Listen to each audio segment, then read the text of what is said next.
Good afternoon, listeners, and welcome to another exciting episode of the Youth Impact Parliament Talk Show, brought to you by Stone City FM 902.9 FM. I am Matilda Akoso-Adosia, your host. Today, we turn our attention to the issues that affect every Ghanaian household, community, and business across the nation. Many families are grappling with the devastating flood that destroyed homes, roads, and livelihood. At the same time, public health concerns continue to emerge, especially as poor sanitation and flooding increase the risks of outbreak. Adding to these challenges is the rising cost of living, with the prices of food, transportation, rent, and other essential goods placing enormous pressure on individuals and families. These are not isolated problems. They are interconnected challenges that demand practical solutions, responsible leadership, and active citizens. Today with me in the studio, I have three amazing gentlemen that are going to be joining help discussion on public health, flood, and rising cost of living, addressing Ghana's most pressing challenges. Together with our panelists, we examine all these causes, these challenges, their impact on ordinary Ghanaians, and explore realistic policies and actions that can help build stronger and more realistic communities. Before we get to meet our panelists, we are going for a quick musical breather. When we return, the discussion kicks in.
Well, welcome back from that quick musical breather. If you are joining us, this is Stone City 90.7 FM, right? Transmitting live from the capital of Volta region. Like I said, we've set the ball rolling for today's topic, and we have three amazing gentlemen in the studio with me that are going to be helping us. They are familiar voices behind this radio panelists, and today I'm honored to have our first guest in person, Bright Selom Vesen, who is also the Hokwe Youth MP of Parliament and the Deputy Majority Leader for the Youth Impact Parliament. Welcome. Thank you. Also joining us today is Domovenu Magbles, who is here to share valuable insights and perspective on today's topic. We also have Honorable Hubert Agbahode, the Majority Leader of the Youth Impact Parliament. Gentlemen, we are honored to have you guys in the studio today.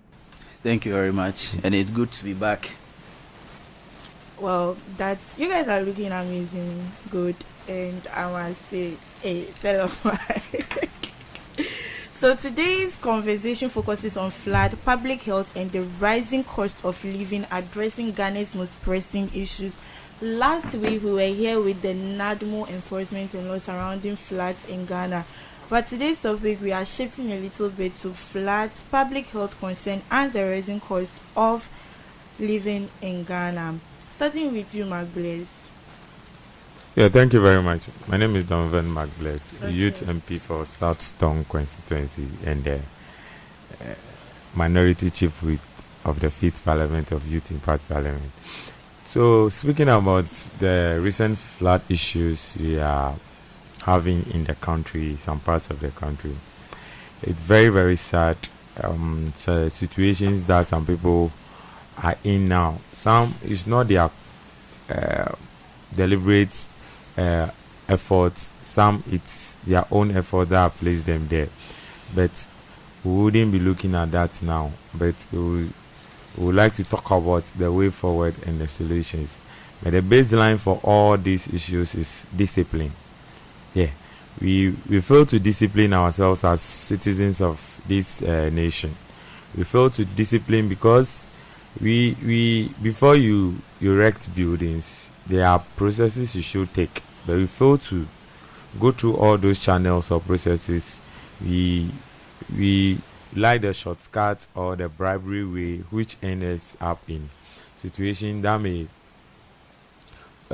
bring flood and ends up losing our properties, because what people are going through right now is just too much for them to carry. Yes. So, and delving into the health issues, this one way or the other is causing some health damages to people, because when these fields are being carried with these running waters, they dispose them at places, and cholera and what have you can spread quickly. So I think the bottom line still boils down to discipline. So we'll just see the way forward to curbing all these issues as I give the opportunity to my other panelists to speak more on it. Okay, thank you very much, Honorable Maglet. Honorable Hubert, it looks like flooding has become an annual occurrence in many parts of Ghana, especially the capital city of our country. And with this, why do we think we have not been able to find a lasting solution to this problem, since it's like an annual occurrence each and every year during our rainy season? It happens a lot. All right. Thank you very much. I'm Hubert Agbahode. As you earlier on stated, I'm the majority leader of Youth Impact Parliament for the 5th Parliament. And it's good to be back here. It's been a while. Yeah, so you've asked why is the problem not stopping? Whilst government's also putting measures to stop it. I think it's largely attitude now. You know, the moment we change our attitude and then stop the inappropriate dumping of waste into the drainage system, I don't think we will just wake up and expect something new to happen. You can't continue doing something the same way, using one formula in terms of approaching or solving a particular problem and want to expect a different result. No, because looking at what happened recently, you could see that when the water carried the waste, you could see that the quantum of waste that comes with the water, and you could realize that these are mostly caused by we, the human beings, around this vicinity where these drains are located. And even within us here, I could say that a friend of mine, she is also part of us. Just last Sunday, we closed from a program, and then he drank some.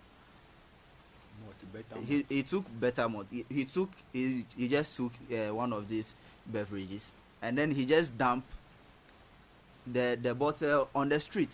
So I have to call him to order, point to him that what he's doing is not good. We are the same people coming to blame the government, that government is not doing that, is not doing. But government almost allocates, when you even look at this year's budget, the money being allocated for this, it's not a very small amount. I think it's about $200 million currently being used to distill the odor drain and other drainage system. So it's largely about attitude. When we change our attitude, I think we until we change our attitude, I don't think we are going to find a lasting solution to this problem.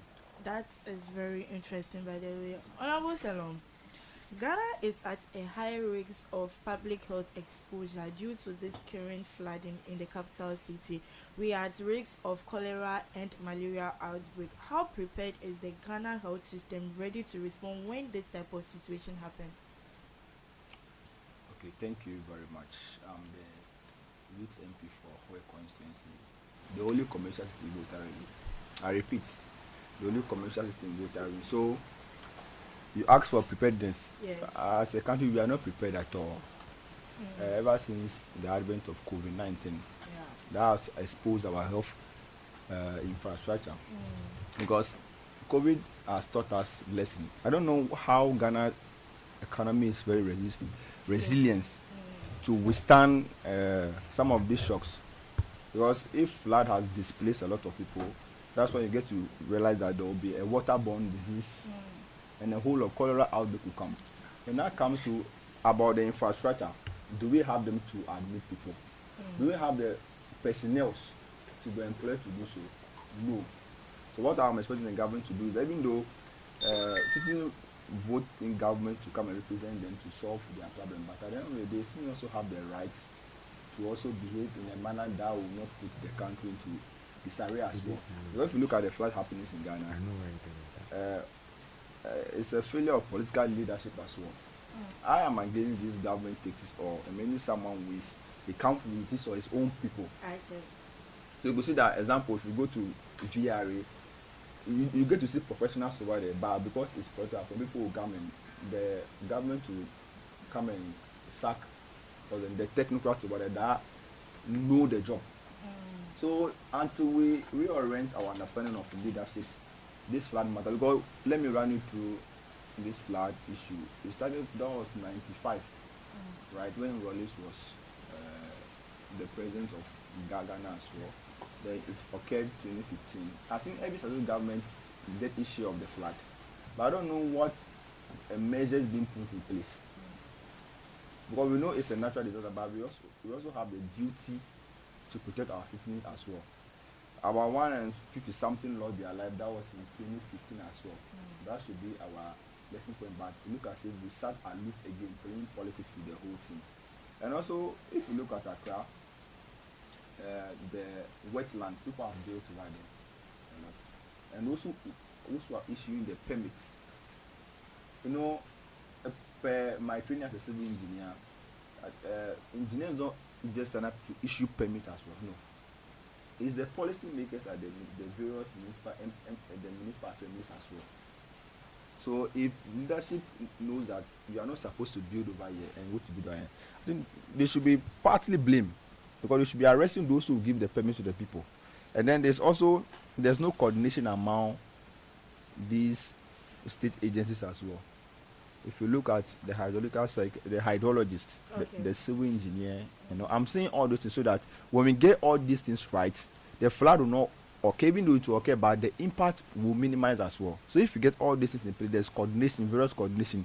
If work needs to be constructed, you need to, what's the name, involve the hydraulics engineer to know the type of storm drain to be constructed. You see a large road then with a small U drain. When the rain comes, it will overflow, it bounds, and we block if you block water apart, it will find its own way, and when it will come and enter your house. Very stubborn. So I think it's leadership failure, and what Honorable Hibe said, attitudinal problem as well. And then the big one is corruption. Money. The president last year, that was one of the KPI the president set for his administration as well. Sanitation. He will use sanitation to judge every MMDC and leadership as well. So when all these things are done, this disease outbreak that you are talking about, even though it may come, but the impact will be less. The floods will come, but the impact. Because I've been told that this is one of the highest recorded rainfall we have ever had, ever since we had rainfall in Ghana as well. We also had one back in 2012, the June 3rd disaster. Yes, but if you look at the volume of this particular one, it's even well-planned communities like Tema and the rest, they are flooded. Can we say it's not just happening in Ghana, it's more of like a West African... No, it's a climate change issue. Okay. The way we bend into the atmosphere, and then this globalization and all these things, it's part of it. So it's climate change. You can't measure the intensity of the rain. But at the end of the day, we should put measures, because if you go to Accra, people have tiled the whole place, and then water cannot penetrate through the floor. Oh, okay. So when it cannot penetrate, you find its way to your house. So if these things are done, I think the color that I spoke about, it may be there, but it will not be on a high. If you say are we prepared, we are not prepared. Until all these things are done, we are not ready to resolve that. If in your care. Thank you very much. Honorable Macblaze, it's like I reserved listening to your colleague panelists inputting this measure. I asked a question: how prepared is Ghana health system ready for cholera, malaria outbreak? Because looking back at the Ebola outbreak, our health system exposed our capabilities as a nation to address health issues. Now, my follow-up question would be: what are the biggest health public challenges facing Ghana today? Okay, thank you for the question. Yeah, I would basically agree with Honorable Vixen that Ghana is not prepared. Okay. Because when we take countries that are a bit prepared in these health issues, still have lapses, unlike Ghana. Ghana, when you take it this way, we are more traditional in our health system. We lack, you go to even, let's leave the cholera or the flood issues, public health issues aside. You even go to hospitals, they are not beds for even patients to be catered for. They lack basic amenities to take care of patients. So how much more if these big outbreaks come land on them again? Then we don't know where we are putting ourselves. There are not enough hospitals or health centers to even employ nurses or health practitioners that have finished their school or education waiting for posting. Some are still in the house. When you even go here, when you even go to Trafalgar always is overflow. What you should have even be getting an alternative hospital, maybe an alternative teaching hospital in to go here that may be taking those overflow, but there's no plan on that. So how much more if this cholera or what have you come in numbers? How are we going to handle them? We are not ready. We should look at our infrastructures, get more infrastructures for these health practitioners to also start working. We widen our horizons so that when these things come, yes, they can be shared among them and we can tackle them as early as possible. Okay, that also reminds us that is this a call for the government in power to genuinely relocate the abandoned hospitals and infrastructure that has been left uncompleted, so in case this type of outbreak happen, we would be able to manage it, or they have to do another, they have to start with another fund ready to issue with this outbreak in case it should happen? Yeah, I think if we have hospitals that are already in construction, it's still the taxpayers' money that have been used.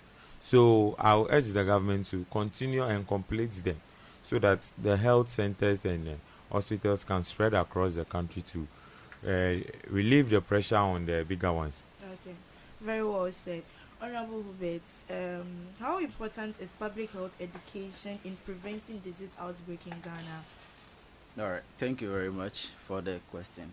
So, continuing from where my colleagues ended, I think there is a root cause to this. You know, when we talk about flooding, and then it sometimes comes with these health issues that, when it's not managed well, can actually escalate to other places.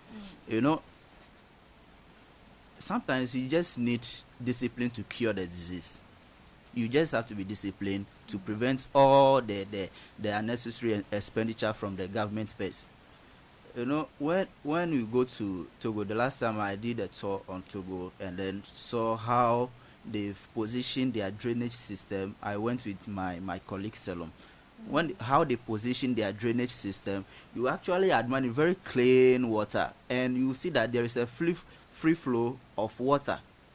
When it rains, you will never see any blockade that there is this block that the water is actually affecting this set of the road, that motorists cannot have access to the road.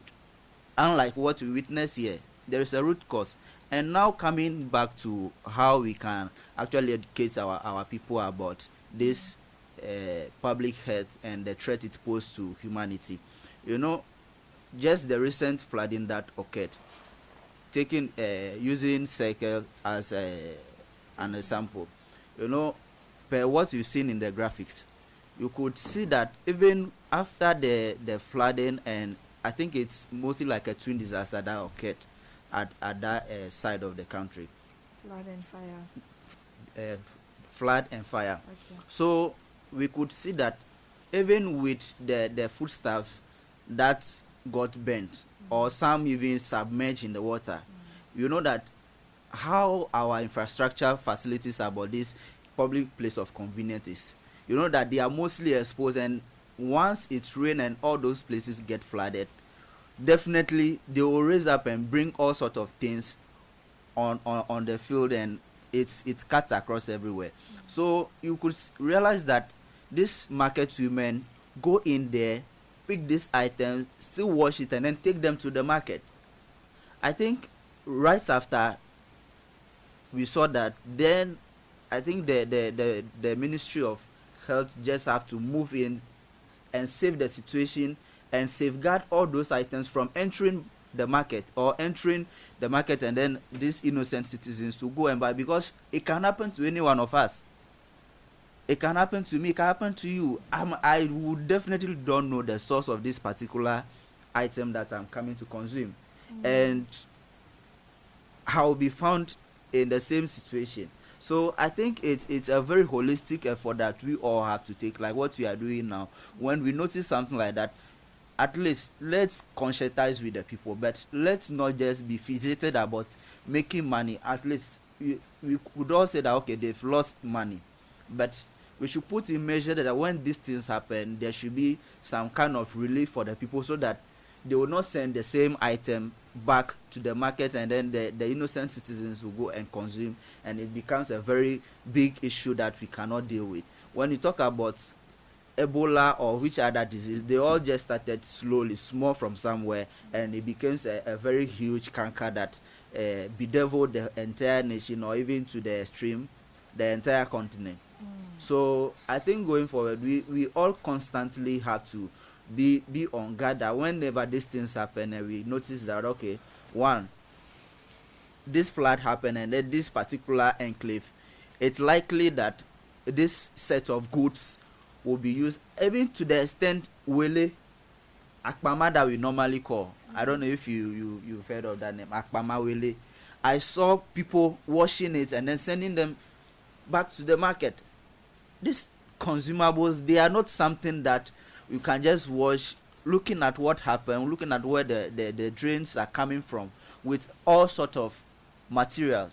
So we need to take that conscious effort to actually educate this market women that no matter how much or extensively you wash it, still the enzymes or the those particles will still be on it. So you just have to and then also to educate them that, okay, some of these things you might not know what will happen tomorrow. So there comes in the insurance aspect of it. You have to insure. You know, somebody said she's having about 17 shops in the same market. So anything can happen, and everything, you go down the drain like that. So there comes in the insurance that you have to insure your properties or your shops against some of these eventualities. It's better you lose small by insuring your product than waking up one day and everything is gone. Okay. So I think we have to take in these measures and then think about these things going forward, and then educate this market women and the general public that let's just be watchful. Some of these things, when let's just scrutinize, watch them very well, that, okay, sometimes you can see some traces of mud on some of these products, especially the tin and some of them. So let's just be guided. When you see something, let's just alert and then safeguard the issue before it escalates. Thank you. Thank you very much for that great input. And Honorable Sero, do you think sanitation laws have been effectively enforced? Not at all. No, this issue about the sanitation, like Honorable Hubert said, is attitudinal. I don't know the reason why. I don't know what is worse than you finish eating and dumping whatever that you've eaten on the floor. With this sanitation issue, unless no government can come and solve this paper, because if the government is using the taxpayers' money to equally resolve the sanitation issue, and then you, the person that they are giving, you are not, I'm not sure. That's why former president said that he is not prepared to use your taxpayers' money to go and be doing sanitation matter, because it's a conversation that all of us have to engage in. Once he's doing it, you are still doing it, then you go back to square one. So it's attitudinal. So unless we change this thing, our attitude towards sanitation, I don't think we will still be devil with some of these things. When there's a little downpour, the whole place is flooded. But can you imagine the rain that fell last week? Look at the rubbish that this. Look at the way Accra have engulfed with so much rubbish. At the point when it was raining, I saw someone pouring their refuse into the gutter. And then if government's okay, I'm breaking buildings, people will make political capital. But at the end of the day, if buildings are being taken down, are we prepared not to do what is causing the issues again? If you look at some of this plastic waste, if you go to where you see the end product of what you are doing, it will go to the sea. And you know this aquatic, when you also get to swallow this plastic, it will cause a lot of stuff. Then you are destroying their habitat, the aquatic life as well. Okay. So if you don't change attitude, this sanitation matter is not going anywhere any day as well. So it's a national discussion that all of us have to agree upon. And then how to segregate waste. We are taught, but we are not practicing it. Most of us have gardens at the back of our house. You know, the food waste, you can pour it at the back of your garden to serve as a manure. But the ones that are plastic and co, you segregate them as well. So we have waste segregation, but we don't have all those things being put in place. The government will do their best to. But at the end of the day, you, the individual too, people think the government is those who are in position. But you yourself, you're also a government on your own. So we have to just come together and find an amicable solution to understand that this is what is killing us. Because even if it's a life that is lost, that's huge. You shouldn't allow this to happen again. Maybe probably it has not happened to some people. The annoying thing is that for you, you are law-abiding citizen, but someone's foolishness will come and cost you. Do you get the point? But anyways, in language, let's mind our language on air. So, gentlemen, before we go for a quick musical breather, let's focus on one last question regarding public health and safety. What practical steps can an individual take to prevent themselves and their families during the rainy season? Honorable Hoover spoke about personal lifestyle. One person also spoke about climate change. What are some of the steps an individual can take to prevent themselves and their families during the rainy season? Okay, thank you very much. I think when this thing, making reference to the flood, the devastating flood that happened in Accra last time, one word that kept coming out of people's mouth, they are saying people should go up the hills. That's if you find yourself at the lowland that the rain, find yourself, go and locate yourself at the hilly side for now, for safety reasons. Yeah. So in this light, sometimes I see it as if, okay, you are located here, a flood disturbs you. But when we come to this kind of weather or season, I think one of the best way is to relocate yourself to a highland or a place that the water won't disturb you. So one way is for you to find yourself out of where the rain will disturb you, because you know you are in the rainy season. So take yourself out of there and get to a place that you would be safe. If maybe that particular place is a workshop, a home, or anything, for the time being, for your safety, I think you should prioritize that. You should prioritize that, because you staying there put yourself, your health, or whatever you have at risk. So I think we should look at that, because some of these things are natural. You can't prevent them. So the little way you can also take to reduce the tension on the situation, let's also prioritize that so that we find ourselves at safer places always. Okay. Honorable Robert, so take on this particular. All right. Thank you very much. For the last statements that my brother Mark made, that some of these things are natural. Yes, are natural, but it's preventable.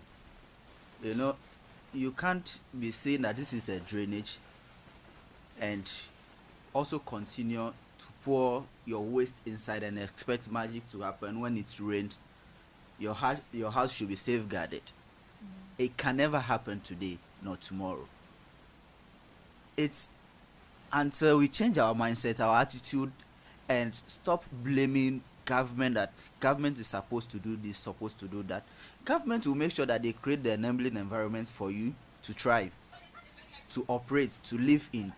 But once you deplete it, once you destroy it, don't expect it to actually favor you. So some of these things, even though we have purely natural disasters, some of these things are actually preventable. We can prevent it when we change attitude. And coming back to the health issue, I've realized that sometimes we can speak all the English or give all the solicit advices, but when the reality faces you, it's you and yourself. You know, also speaking about you moving to the high grounds, you know, who are you going to, if let's say you know, somehow this our community setting is the family setting in Ghana is mostly, you see family all in one vicinity. Hardly you see that somebody traveling to go and visit. It's just this modern day that somebody is going to say, I'm going to visit my auntie. Where we grew up, our aunties, everybody, we all live in the same vicinity. We don't go anywhere, whether vacation or you are in school. We don't go anywhere. So you coming to advise somebody, it's just to the extreme that maybe you have some friends somewhere that when these disasters happen, these issues happen, maybe you can go and then seek shelter and stay with them for an interim. But for how long can we continue doing this when we refuse to tackle the root cause? So until we tackle the root cause by changing the citizens, we citizens change our attitude, you will think Accra is far. Even this one, it happened in 7 solid regions, and we've recorded about 34 deaths. Those people never envisaged that they will be in the mortuary by now. They never envisaged that it could happen to any one of that. Maybe it's none of their fault, but look at where they are. So I think let's just be intentional and deliberate about some of these things. You see something, say something. Me, when I see you doing it wrongly, I'll call you to order. I think this thing called the whistleblower, we can revive it and then call these people to order, and also the health aspect of it. When you know that when you sense some foul play that okay, this item is likely going to be contaminated, save yourself and then kind of dump it, because maybe you will say that that's your last money that you've used for the product, so you can't just throw it away. Maybe you've even realized that the expiring date, the product has expired, because that's your last money, you are forced to consume it, and forgetting that the long-term effect that you are even going to spend more than the money you use for that product. So it's a very tough decision that a person have to take, considering the situation that you find yourself. But to serve it all, I think we would have to deliberately tackle the root cause rather than now waiting for the problem to happen and now coming to find solutions for the problem. So I think that's the what I will share, my little bite I will share on this issue. Thank you. Honorable Salon, your take on this particular issue.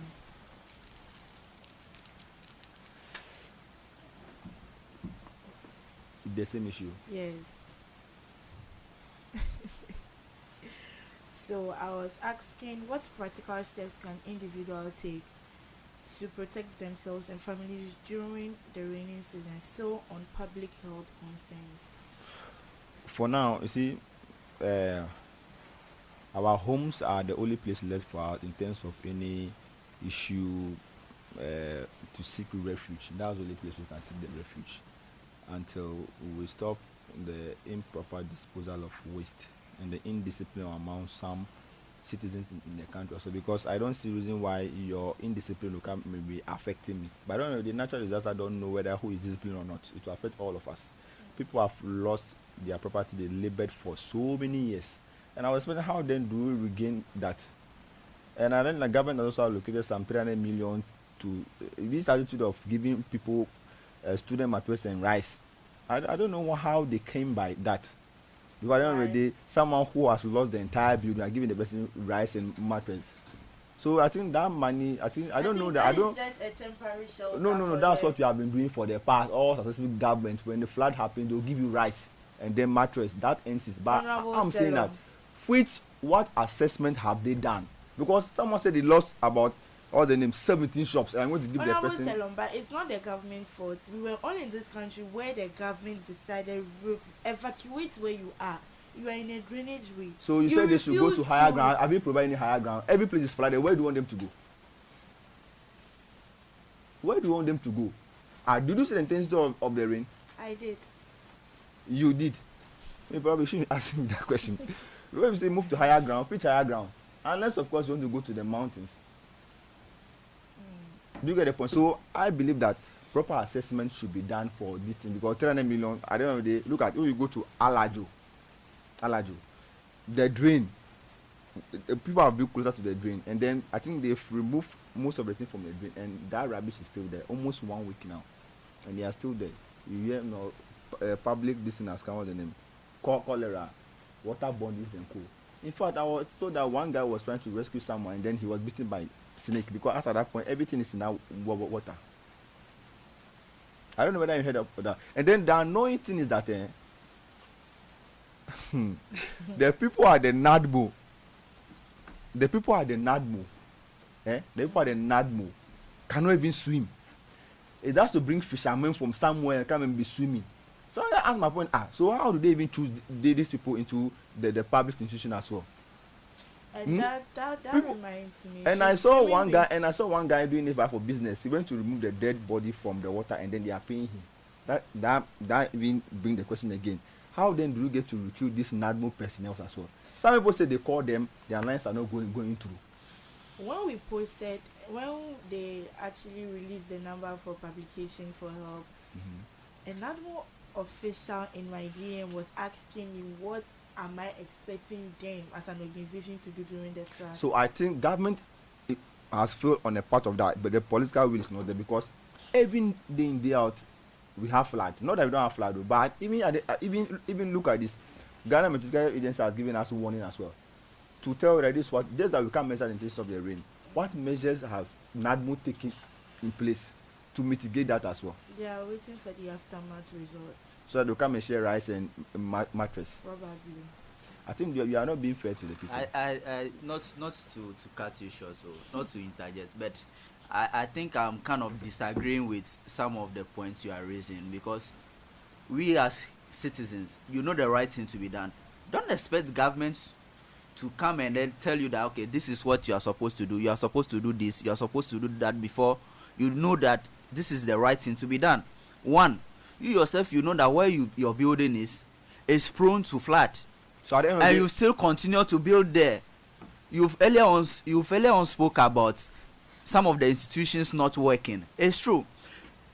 You know, this attitude of you going to take permits, well, meaning knowing very well that this town planning knows very well that this place is not supposed to be demarcated for building, but you still go ahead, grant the person permits, the person continues, go ahead to build there, and now you ask government to do what?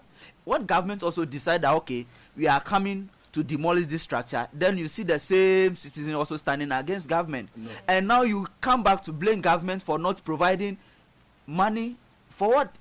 I think government is even support. I think for now going forward, governments have to be very selective in terms of who to give what support.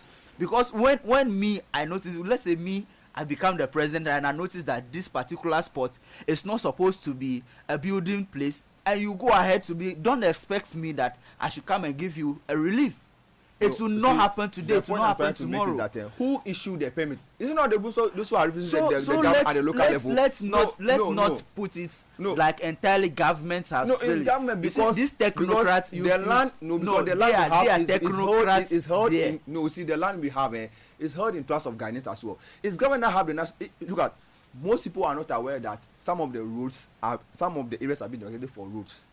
If you look at what's happening over here, people's houses have been demolished and co. But the same municipal assemblies are giving permits. Meanwhile, you have the plan at the municipal assembly. So who do you blame? Someone surveying the land to know if the land exactly. is the right You place. see, it's about the corruption matter that it's about the government. It's about you, the individual who gets the land. Do I know that this way last time? So why did you pay the surveyor to come and survey the land to find out if? Because at the end of the day, the surveyor has to, because it's incumbent on the surveyor to check whether this place have been earmarked or not. Because the government has the entire plan of the city. That's why we have city planners. Where you want to be talk with this place, there will be a future project. But if you don't tell me how they will I know, then that your inability and your suffering will come be affecting me. That's the point I'm trying to raise. So who then do you blame? Are you going to blame government? What's that? Are you going to blame government? The government represented at the various municipal assemblies. No. These are technocrats. Oh. These engineers, they are not appointed by government. They are not government appointees. No, engineers don't issue permit to. Is the policy maker, if you go to municipal assembly today, before any permit to be issued, it has to go to the head of the municipal assembly to either approve or disapprove. Engineers don't just stand up, and in fact, it's not engineers that even do this. That's the point I'm trying to say. Engineers don't just stand up and they are just there. You have town planning in different assembly, right? Exactly. And it's not only town planning that you go and secure permits. Even when you go to the surveyors, you go to the lands commission, and even the land in question that you are even going to buy, you have to go to lands commission and even check whether it's even registered in somebody's name already. Who is the sole owner, the original owner of that land? If it's already registered in somebody's name, maybe they are doing double selling. So you have to do the due diligence. If you also fail to do that, you couldn't go to lands commission to go and check either that land you are actually buying is valid or not, and you go ahead to even purchase it, and issues arise that okay, this particular spot is earmarked for road. It's not something new that is coming. It has already been earmarked, not today. If let's say you've already purchased the land before the new demarcation has arrived, that's when they will go ahead to compensate you. Now, let me give you this example. If you look at the wetlands in Accra, right, who are the ones being given the permit in the first place to go and build?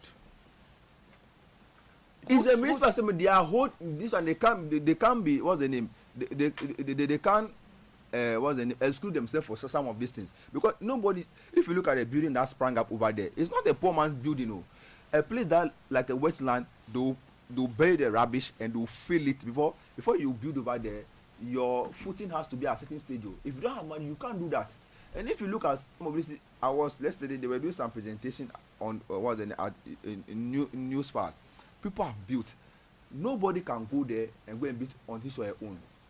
Somebody must have been at the municipal assembly taking my money. And before even a permit will be finally issued, the municipal assembly, the chief executive officer have to see it before anything goes out. I understand that you are telling me that they are doing most of the things at the blind side of the what's the name?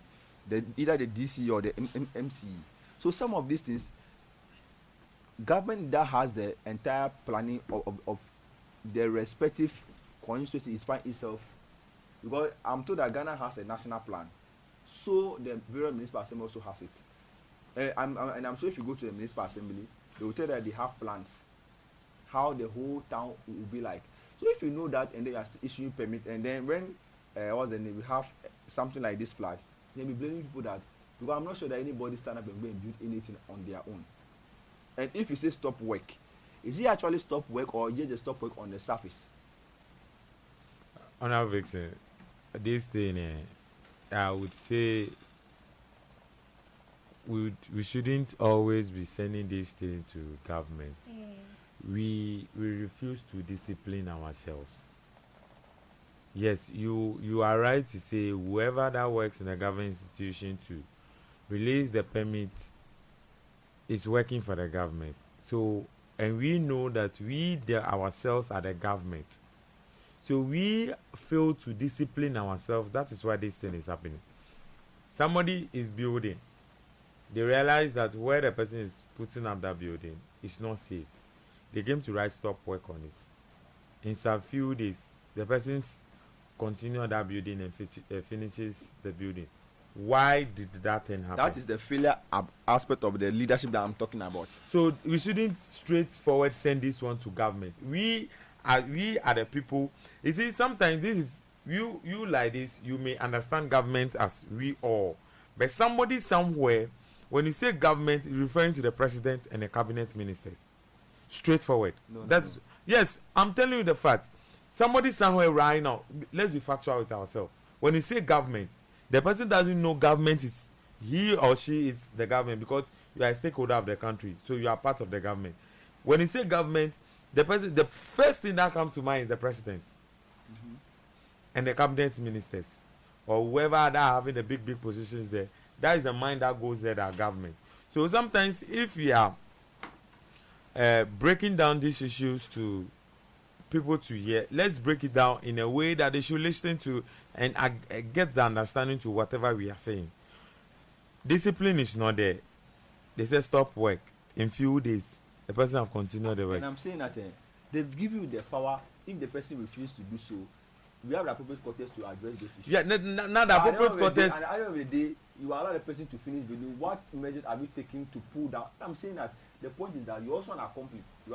Because if you say stop working, they stop work. Either you break down the building. Honorable Vixen, the same person who is supposed to do the right thing, have taken bribe and have allowed. And that's what I'm saying, that failure of the leadership, because if leadership is there to protect. So, thank you very much. So if failure of leadership, okay, now the first person who is the person in the municipal assembly who is to oversight that the permit or whatever is done. Now that one has failed. If tomorrow maybe sanitation or health or road minister comes that where you place that building is not good, you are coming to blame, then we are going back to them, insulting them that you've used your hard-earned money to erect this structure. They are coming to break it down. That is the same thing that is happening with this road construction. You as human being, you know that you to build, there should be a distance from the road to wherever you should start your building, but we build very close to the road. If the future plan comes, they are coming to break, you start insulting government. See, the backstop at the figurehead. Gentlemen, we are going for. Before you go, you see, in the municipal assembly, everything, unless you want to tell me that everything is going on at the blind side of the municipal chief executive, because if the director goes there to go and look at what is happening, he will come and report to his boss, and then they will take a decision. That's how you have chief directors and go over there. If someone is putting up a huge story building somewhere, do you think that if indeed the place is earmarked for a certain road to be constructed, or maybe earmarked for maybe a public facility, if indeed that thing is supposed not to be there, it's supposed not to be there. But another day you do overlook it and the thing will spring up. Then if it's causing trouble, then you come and say, the same people come and say that you're saying that how will CCTV know that place is earmarked for this particular project? Me until recently I knew that even Trafalgar, all those places are earmarked for. Until then I don't know. Good. That is a very good point, though. So the issue we are going for a quick musical breakdown. When we return, the conversation still continues.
welcome back from that quick musical break. If you are still listening to us, this is Stone City 90.7 FM.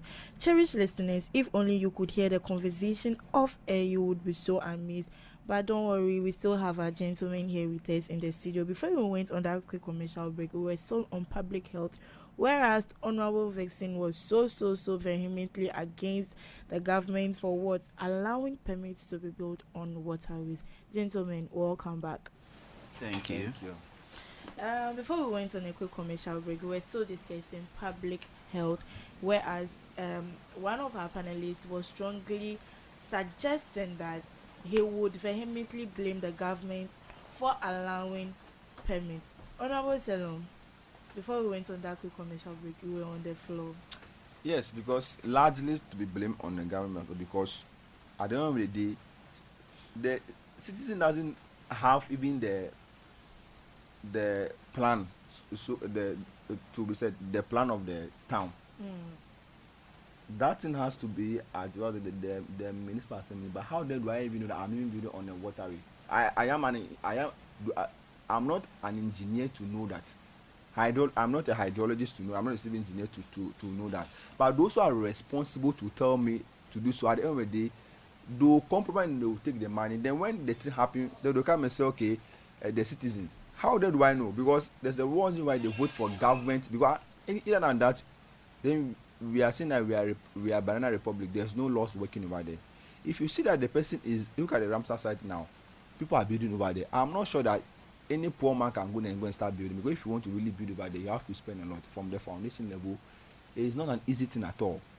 So government is complicit in all this thing that is happening.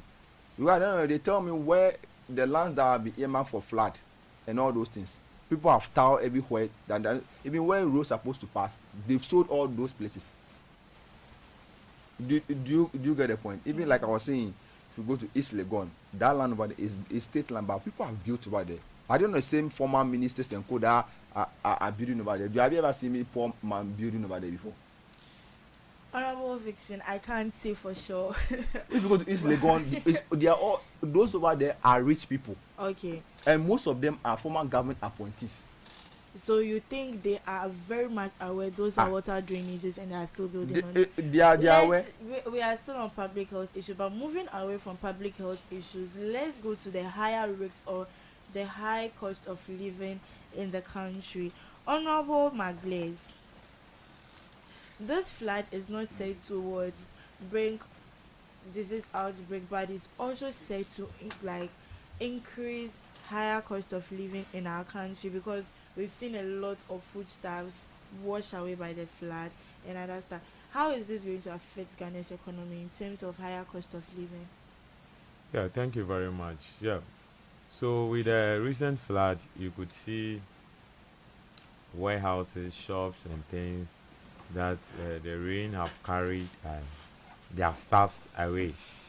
So in that same light, if a warehouse could lose its product in that manner, households have equally lose those items. I think the warehouse have entered into a loss, and they have to come and realign with the few they have there to make kind of profit or to keep their business going. So they may end up increasing the price of some of these products from how it have been. Same will happen to shops or whatever places that are affected by this situation. So because it's just like the normal demand and supply we know in economics. So as the things are being taken away by the rain, they have little there, of which maybe people do buy. So the demand is very high, but the supply is not there. So they'll be concerned to increase the prices. And in that way, the cost of living is affected one way or the other. Okay. And it will be raising issues in the country. Inflation and all other factors will also be affected.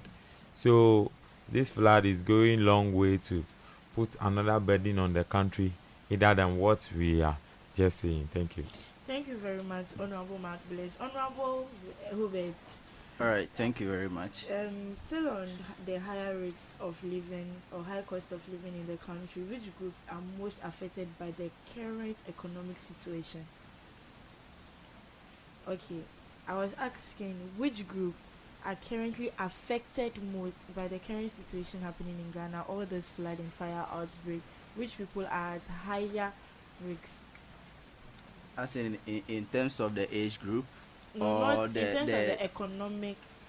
okay, I think as to a particular group, in as much as any community that you find yourself in, this flood that happens, I think it's going to affect you one way or the other. It's not going to isolate any other person. Let's just take the economic aspect of it, where we all saw the number of food stuff that got washed away.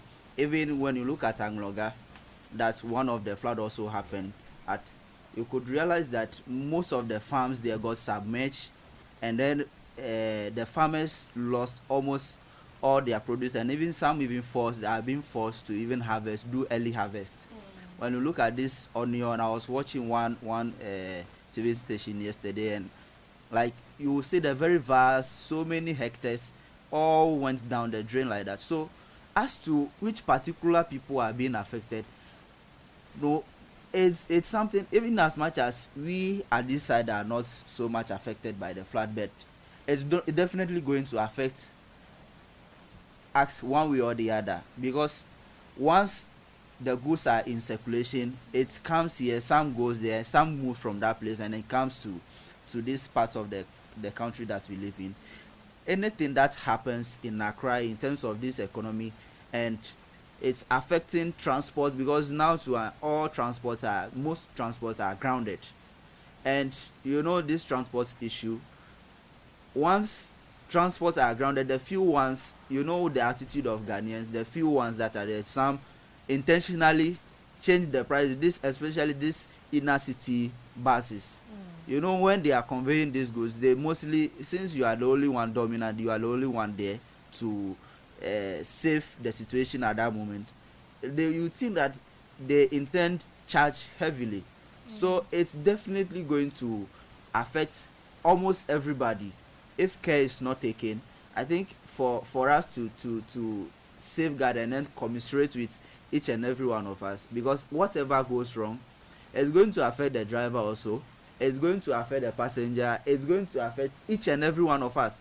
So I think we have to be more careful about how we deal with these things, and then also make sure that okay, some of these things are in a way coming to happen. Thank you very much, Honorable Salom. Many Ghanaians say their incomes can no longer meet their daily needs. What are the main causes of rising cost of living in the country? Because we depend too much on what's the name, import. I know, yes, we depend on import, and then our needs are not matching up with our salary. You could see that you give in a lot, then at the end of the day you are being paid. Which is why we are moving away from that. But I have a different mindset. I'm the view that most of our people that work in the government, unless of course you are at a higher level, the rest you waste your time, and at the end of the day you get your life savings as well. You will not even get to particular amount that you want, unless of course you are a minister, you are a chief director, or you are a municipal executive officer, or maybe you are getting a loose money from somewhere. Well, if you look at right now, if you look at our wage, I don't know, Hubert is saying the account, but he can. I think a day, how much do they even pay? If you look at the minimum wage, I think it's around 18 cities. 18 cities. It's not even up to. Maybe I think it's not. It's not 13. Even if it's 20 cities, it's look more at than that. how you going. Your needs are even more than what you are earning as well. Which we have to really think about what's the new way of doing things. If you look at the word right now, it's about innovation and value addition. You can't tell me no rich man is a government worker. No professor is a rich man. in Ghana for the as I know. Are you trying to laugh at the I'm not trying to laugh or at you are just stating anybody, facts? but the question you asked, that's what I'm responding to. All the rich men in the world, are they working for government? They're not working for government. I can't necessarily No, that is the say fact. that. Who is the current rich man in the world right now? Elon Musk. Is he working for government? Yeah? He's working with the government. It doesn't mean that he's working for any monthly salary. In fact, he is rich before he even entered into Politics. He's not doing politics, but he's positioning himself very well to get contract and other things as well. Doesn't mean that he's working for the government. I Ghana over he was here, working for the government. I said he is working with the government. he's working the government. Yes, he doesn't earn monthly payment. It's maybe probably a contract. In Ghana right now, who is the richest person in Ghana, or one of the richest person you know in Ghana? Is a government worker? Self-owned. Self-owned. So unless we change our mindset that I want to be a government worker, any salary, you wear suit and go and sit down, and you don't have shishi. So unless we change our mindset and then what's the name? And do you can be still working at the government system and do other things as well. As we speak now in this part of the world, you can't make any money from one stream. You should be any money from multiple streams as well. Do you get it? But that's why my lecturer will tell you that if any lecturer comes to class and in front and he's behaving some way, that should tell you that his money is finished. You have to wait for the for the month to end. Do you get the point? So I think we have to really start to think about how to add value, explore other ways to get money as well. That's the only way we can meet our demand as well. But it stands down there. You as a young person, you are taking 3,000 Ghana cedis a month. Even your light bill is not even, your utility fee is not even you haven't even started counting it. What you eat, your rent. I know that you have to save for the future, right? But now you look at say everybody is doing hand to mouth. You take, you spend, you take, you spend. Okay. You have other family members who depend on you. Breadwinner. You see. Gentlemen, our final question before we get to the concluding question. What lessons can Ghanaians learn from other countries in addressing these issues? All right. Honorable Hubert, you had wanted to say something. Yes. Okay. So with regards to the cost of living, I think in a way I mostly say we mostly tend to be the cause of, or let's say we are the cause of our own problem, or we are our own enemies. Okay. Yes. Reason being that, last time I made some purchases. So we have two shops in Ho here that they are selling the same products and then the same brand. But when you look at the price variety, the price different, you ask yourself which market is seller A going to purchase the goods from, and which market is the seller B taking his product from. And you see that the difference is so huge, and one product you will see that there is a difference of about 80 cedis, 50 cedis, and you ask yourself, how did we get here? At least government is trying to do his bit, whereby exchange rate is coming down. So let's say I'm an importer. I'm importing things to this country. Let's say yesterday the dollar to the cedi was 12 cedis, and today that I'm going to the same market to buy the same thing, and a dollar to a cedi is 10 cedis, meaning I'm saving a lot. When I'm back, I need not to sell the product at the same price, but you see the same people selling, and we end up blaming government. So going into the question, and then my final words, we kind of brand ourselves that we are the gateway to Africa, we are the star of Africa, but I don't know if it's the black star is making our mentality black to the extent that we know that this is right that I'm supposed to do, but I go ahead to do it. This is wrong, but I go ahead to do it. Because when you look at the likes of Singapore, even Rwanda, even when it comes to cleanliness, that we destined to be like cleanliness Singapore. in the city. Rwanda. We currently are nowhere much compared to Rwanda. Honestly speaking, Rwanda is one of the nations in Africa that has shocked the continent, because we can say for sure that they are war, like it was just a current something. They are war. Talking back to 20 years ago, Rwanda was a war nation, a war zone. But currently speaking, they are one of the best African countries you can speak about. One of the developing countries that you think about on this continent. Yeah. So when we pride ourselves that we are the pace setters when it comes to independence, and we brand ourselves that we are the star of Africa, like, why are we taking it if we continue acting the same way? Okay. So I think until we have a change of mindset. Government is not coming to do magic for anybody, and then within a twinkle of an eye, within 4 years of any government, and all will be rosy, everything will change within a twinkle of an eye. It's never going to happen if we as citizens continue to indiscriminately dump rubbish anyhow, build at where we are not supposed to build, and then price things anyhow. We are going to come back and be repeating the same story each and every day. Okay, so I think until then we will be singing the same chorus. Thank you very much, Honorable Mark Blaze. Yeah. What are some of the lessons Ghana can learn from other countries in addressing these issues, and your concluding message? Okay, so in my concluding remarks, some of these nations are doing well. So some of the government policies that are yet to be implemented to make us follow those paths, I think we should support government to implement those plans. I think last time the president was speaking about I think decondensation of Accra, something like that. Just taking some of maybe big ministries and other stuffs out of the region to others, just to make space for other staffs in the